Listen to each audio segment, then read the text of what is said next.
Hello, everyone, and welcome to my 10th episode. What a milestone. Going into double digits. We got quite a video today. Hopefully, one that is momentous as we try to break this losing streak with my lottery tickets.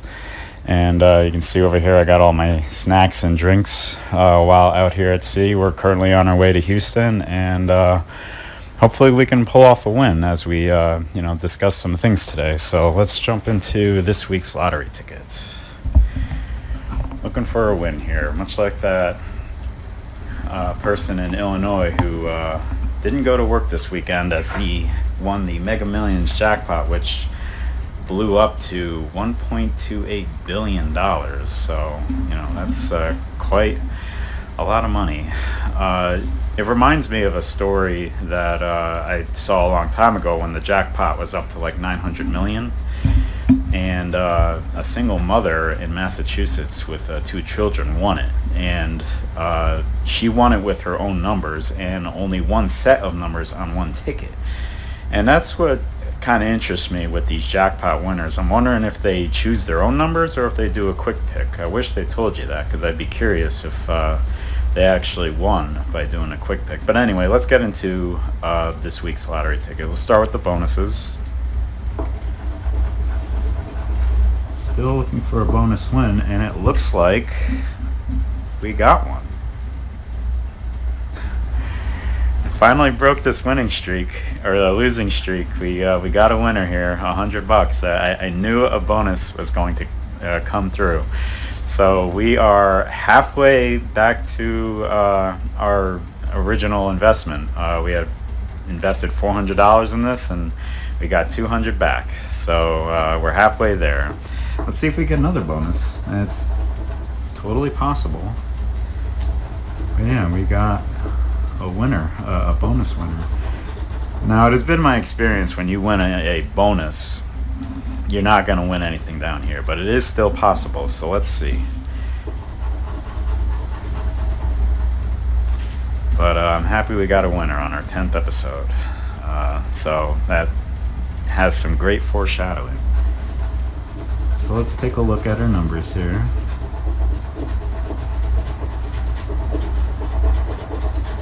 And see if we can't build upon our own winnings. So let's see, our first number is lucky, but then we got an unlucky number, and then the answer to everything. So quite an interesting set of numbers. What's this last one here? 64, just like Nintendo 64. All right, so let's see what we got. 21. All right, blackjack. 46, not quite, almost. 46 and 48. Well, we have a 47 right there. It's a little teaser, but hey, we won 100, so nothing to sneeze at here.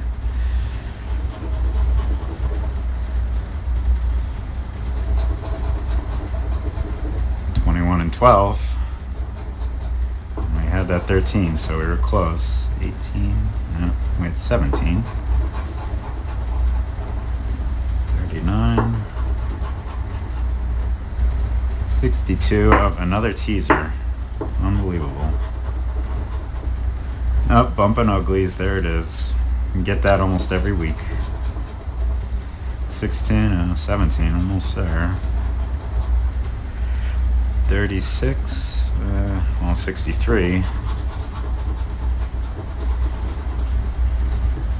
49. 7 squared. 67. Nope. Well, we had 7, 17, 47, 27, but no 67. 14, 13. Yep, another teaser. 12 and 14. Around 13. 30. Nope. 66. Not quite. That's double the bumpin' uglies. 37, forgetting all the other 7 numbers. 11, nope.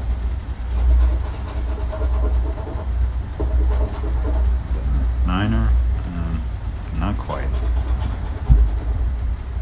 38, nope. 69. Not quite. 28. Nope. 19.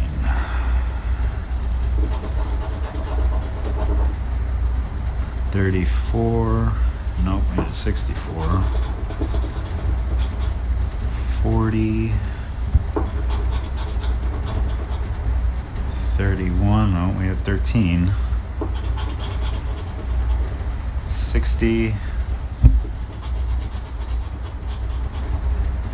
41. Not quite 42, but alright, let's see what our clutch corner can do for us. And see what the prize is and see if it could tier up with, well, it's $1,000 and we already won $100 and there are no $1,100 prizes, so unfortunately this one's a bust. And why not have it bust on another teaser? We had 42 and we get 41 and 43, so how about that? But hey, teaser or not, we won $100. Isn't that awesome? I knew we'd have a symbol. We won on a bonus, and I'll definitely take it. So we got a lot of interesting stories and topics to discuss tonight. So let's have some fun and see what's going on tonight. All right, hello, and here we are. And as you may notice immediately, I'm not wearing a hat. As it turns out, as we roll into this 10th week, it's been 2.5 months since I've been on board, and my hair has actually grown to the point where I can actually comb over it now. And I like doing that, and in doing so, I usually leave my hat off because my hat usually messes up my hair. Most times when I wear a hat, it's because I can't really comb over it. It's too short, and it looks messy, so I wear a hat basically to cover it up. But I like wearing hats too for the style and everything. But I figured we'll change it up a little bit. Being the 10th episode and a nice $100 win, I would go without a hat and show off my hair a little bit. I think it's a nice comb over style. I've used it all my life whenever I've had hair this long, and I think the longest I've ever had my hair was when I did 6 months on a ship over in Italy, the Mount Whitney, and I remember a lot of the other engineers and unlicensed telling me that I looked like a thing that just crawled out of a swamp.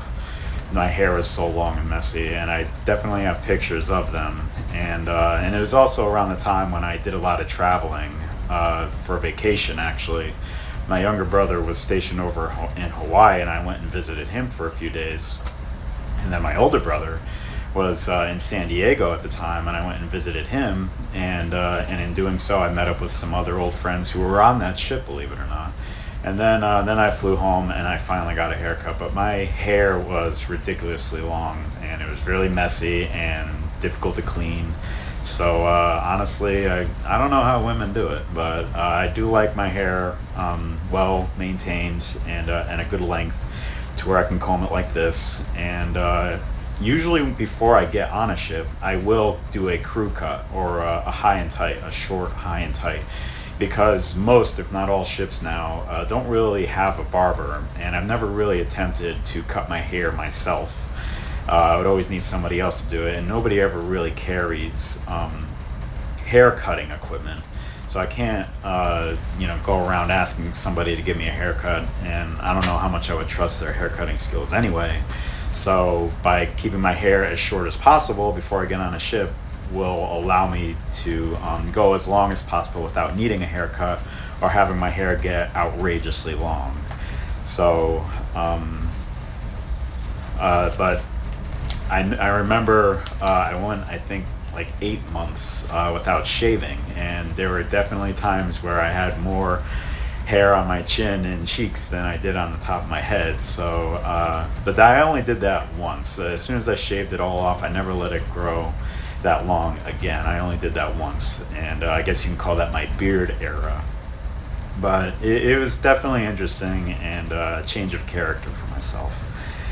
But you know the saying, this is what I heard from my dad, the difference between a good haircut and a bad cut is 2 weeks. So you just gotta wait it out sometimes. But getting into some stories tonight, I do remember why I don't really trust automation. Automation is becoming a gigantic part of the shipping industry, especially when it comes to operating the engines or its auxiliary equipment. And even some ships are becoming fully automated and fully unmanned. And I don't know how to feel about that. I'm actually kind of against it because it will kill a lot of jobs and leaves open the possibility for pirates. Yes, even in this day and age, ships still can be overtaken by pirates and have a lot of significant losses with that. Not just cargo and money and ships, but also human life. So you got to watch out for those pirates. But as far as the automation goes, this happened to me on one of my ships when I was with Military Sea Lift Command, and we were transferring oil to a lube oil tank, and I remember the first engineer, very strictly telling me, "Don't mess this up," and then he left, and it was just me and the second engineer. And the second engineer said he's going to run the pump and watch the tank, but he also wants me to watch the tank, or the level in the tank as it fills up, and he wanted me to do it from a computer screen. And I was okay. I was like, okay, sure enough. And he said, shout down when the tank gets to 90%, because you never want to fill a tank 100%, because you always run the risk of overflowing it, and then it spills out onto the deck, or even worse, it spills overboard, and then you got a major problem. So he begins to transfer. I'm at the computer screen, I'm watching it, and it's at 40%, 45%, 50%, 55%. Things are going well. 60%, 65%, 66%, 67%, 67%, 67%, 68%. Stop the pump! Stop the pump! The second engineer is screaming at me, so I immediately hit the stop on the pump, and I run over to the tank, and sure enough, it overflowed. Over 100%, yet the computer screen is still showing 67%, 68%, and I was just in total shock. And the second engineer starts jumping at me and was like, "Why didn't you stop the pump at 90%?" And I was like, "Well, let's go take a look at the computer screen. It's still showing 68%," and sure enough, it was. And the second engineer was like, "Well, the tank overflowed. We spilled like 3 or 4 gallons of oil onto the deck. Fortunately, it was in the engine room, and we began cleaning it up. But sure enough, the first engineer came back and saw us cleaning up the oil, and he was livid. Despite my explanations, he gave me a nice chew out for a good 10 minutes. And because it was one of my first ships, well, actually, I think it was my second ship, but I was still new in this with Military Sea Lift Command into my career, I just froze there. And again, despite my explanations, he would not hear of it and was really upset. And I just kind of took the beating, the verbal beating that he gave me. To which he ended with, "I'm going to have to report this to the chief engineer." So I thought, here I am about to get fired. My career's over. And the chief engineer, I eventually run into him later, and he says, how much was spilled? And I told him, only about 3 or 4 gallons. We cleaned it all up. And he said, okay. And he walked off. That was it. That chief engineer was actually really cool. But the first engineer, everybody on that ship hated him. Not just the engineering department, but every other department. You got the deck department, you got the supply department, you got the medical department. Everyone probably wanted to throw him overboard. And I felt like I was paroled from jail the moment I got off that ship. And a lot of people, when they saw me packing my bags at the end of my contract and saw me leaving, a lot of them were saying, "Take me with you," because that first engineer just made life miserable for everybody on that ship except the chief engineer.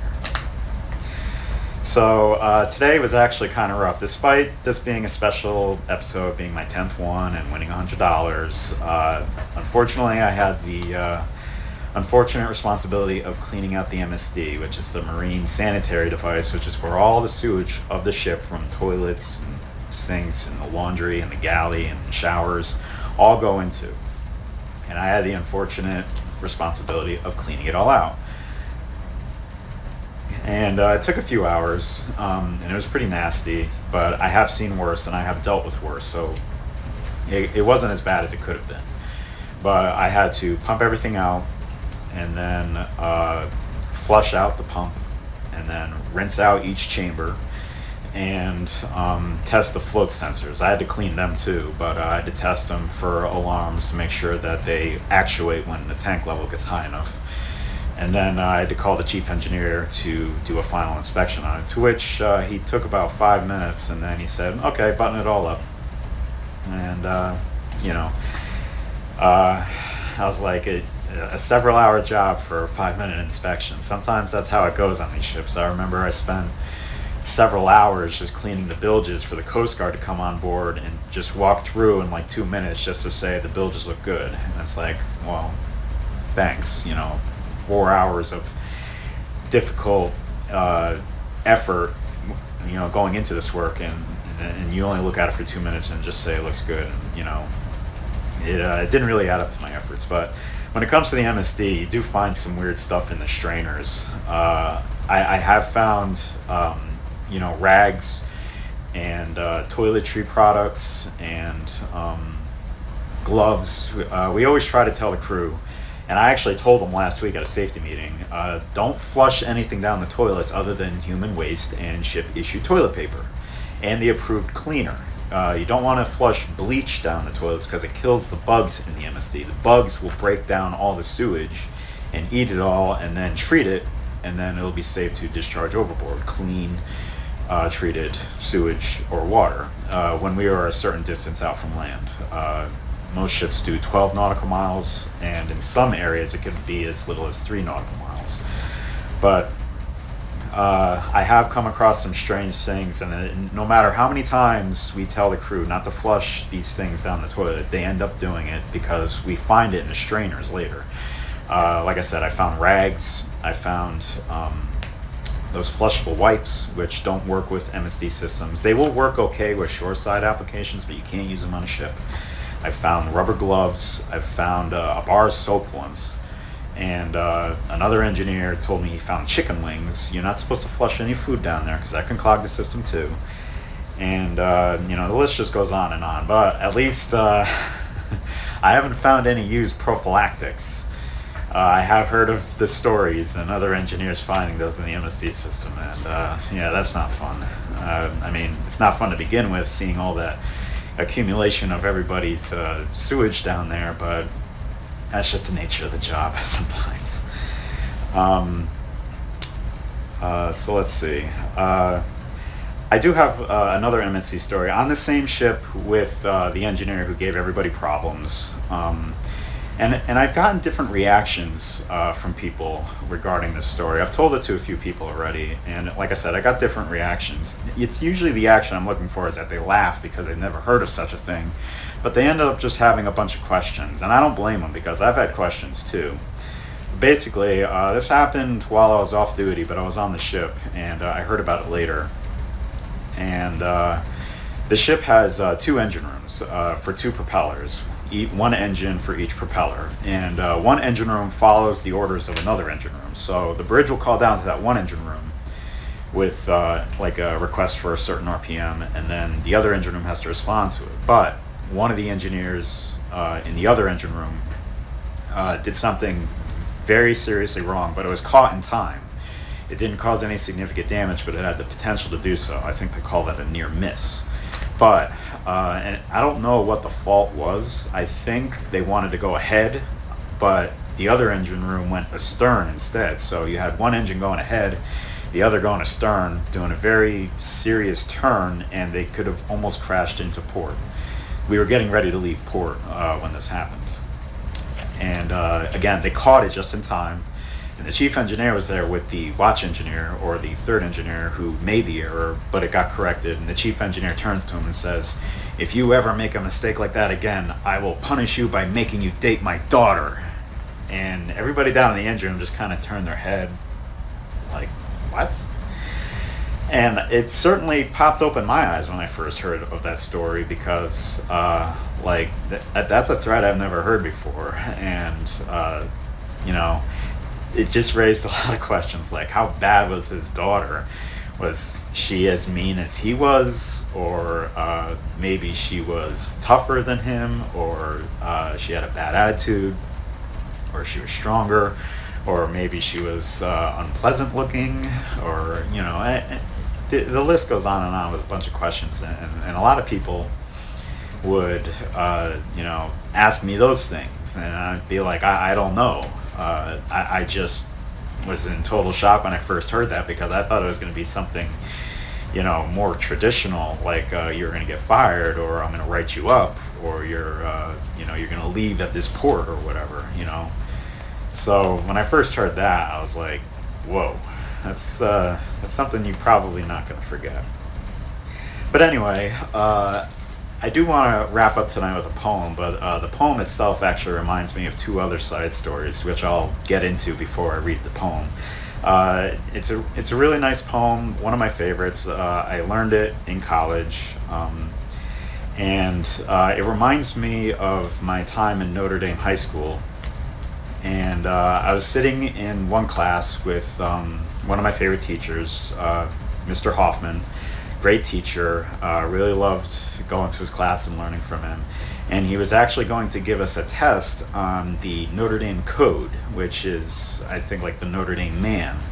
And basically it describes how genuine and morally sound and wonderful the Notre Dame man is. And we're all students at Notre Dame, so we're all aspiring and trying to become a Notre Dame man who has integrity, good morals, is a Christian, and does everything appropriately, respectfully, and cultivates genuine friendships with good companions.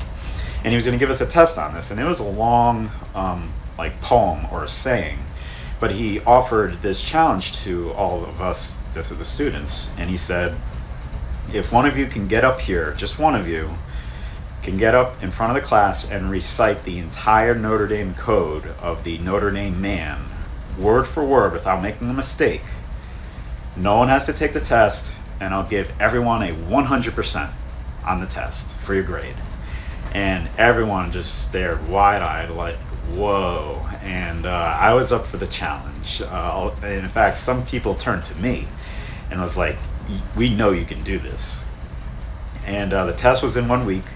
So I spent every day just reading the poem over and over, to the point where eventually I would just be walking down the hall or going to a class and just reciting it word for word in my head. And I was really nervous, but I was also excited, because if I could pull this off, that'll get me some good points with all my classmates, because I just made them not only avoid a test, but they all got 100% on it automatically, and they didn't have to put in any effort. So the day comes, and more than half the class is looking at me, because they knew I was ready. They knew I wanted to attempt it. And I even told the teacher a few days before, like, I'm going to do this. So sure enough, Mr. Hoffman says, all right, John, get up in front of the class. Let's hear you. So, I start out good. I'm a little nervous, but again, excited. And I get halfway through, and I just catch my breath, and I calm my nerves, and I continue on. And I finish. And then Mr. Hoffman looks at me. He looks at his notes. He looks at me again. He looks at his notes again.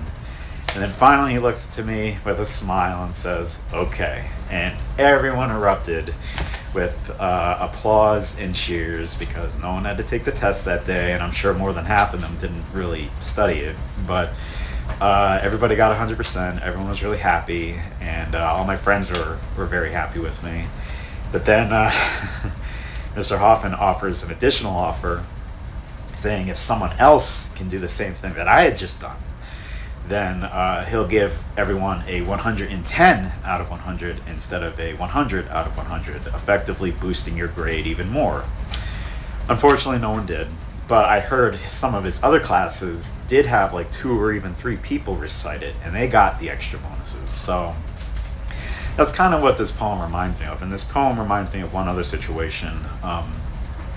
This was when I was in school, college, and we were on the training ship. And as a way to kind of try and boost morale amongst all the students, all the cadets, for the engineers and the mates, they actually printed out a newsletter, just going over some things that had happened on the ship that were either funny or interesting, or kind of like local news on the ship, just newsletters for everybody to read. And then one week they posted a newsletter, and it said top 10 reasons to be a mate or a deck department. And I'm thinking, what a dig against engineers. Every engineer should be offended by this, you know?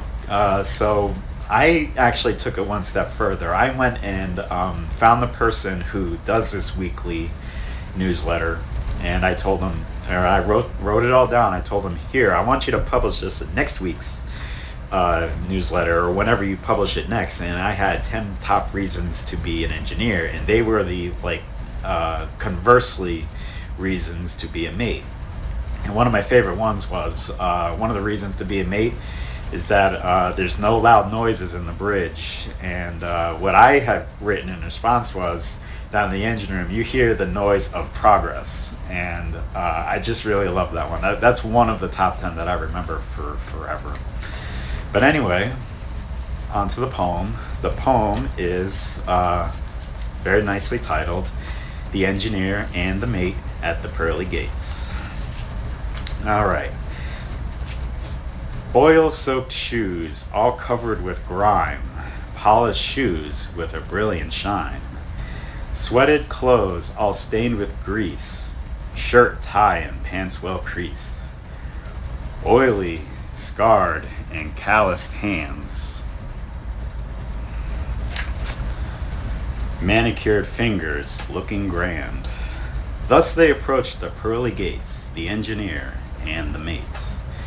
St. Peter gazed at this strange sight. He knew one was wrong, but the other was right. To be sure, he then did look in his gigantic judgment book. Then looking up, he said so clear, I'll now pass judgment on the engineer. You sweated blood, you've breathed exhaust gas. The scars, bruises, and burns still last. My son, you stood it very well. You surely had your share of hell. So come, my son, and take your place like a king in all his grace. The engineer passed through the pearly gates. St. Peter then turned unto the mate. You filled your lungs with cool, clean air. You've known the breezes and the sun up there. Pushing a pencil, you've traveled in class. You've just been a passenger before the mast. There is no question, yes or no. It is now your turn to go down below. Good night, everyone. Thank you.